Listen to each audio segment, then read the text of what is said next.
Ассалаумағалейкум, кеш жарық. Бәріне сәлем. Құрбаларым, туыстарым, бәрі менің жамағат.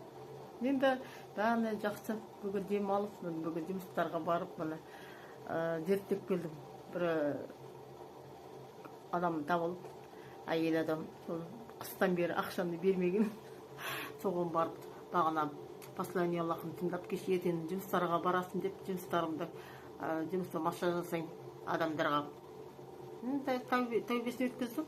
Жаңағы қатты ауырып, алладан құбылама қарап, құбылама алладан сұрап, посланияларын бәрінде жаңағы сүйіндік сұрап, бүгін күн ыстық болды. Сосын біраздан кейін жаңбыр жауды, жалғыз адамға береді. Енді мен айтым, жаңбыр енді бәрі жаңбыр тағы жауады деп, таңертең бір жауған.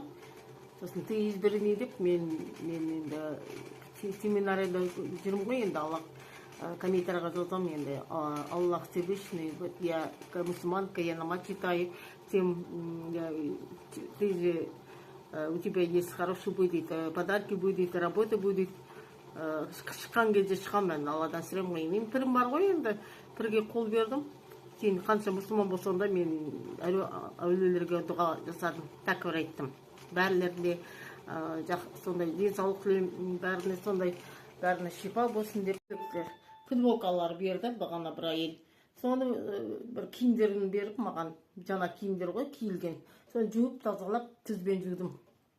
Енді анау әйел енді тастамақшы болды. Сосын мен айтым, енді біраз қыста берем деген футболкасын алғаны ғой, осындай. Соны қарасам, сол материясын көрдім, бұны бәріне жақсы тілеймін, мұны жақсы болсын, денсаулықтарым бай болсын, шипа болсын, мұны құбыла, мұны Алла тағала напакасын беріп жатыр мұны.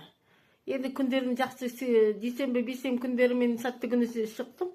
Енді сондай бір материясын көремін, бәрін жақсы қолдап тұрсын деп бата жасап келдім. Бүгін енді кішкене жаңбыр жауып, ептеп, аздап тамшылады. Соны енді күні кеше сондай бір түстер көріп, сондай бір бар жақта болдым. Кейін біздің халқыма жақсы жұмыстарын берсін, сеп жатыр бәрі, сондай бір ақшалай бәрі болады, бәрі, Аллаға шүкір. Алладан жалғыз қалдырмайды ғой, Аллах қолик дейміз ғой, Аллах тағала бәріне. Мені көріп жатсыңдар, рахмет, өте қуаныштымын. Көре беріңдер менің подписка жасаған адамдарға. Адамның өзі қауырсын жаралған ғой, адамда жын болмаса, жындан адам жаратылды. Мысалы, адам баласы мұсылман болдық. Бәрі сол, Алла бәрі адамның өз күнәлары бар болады.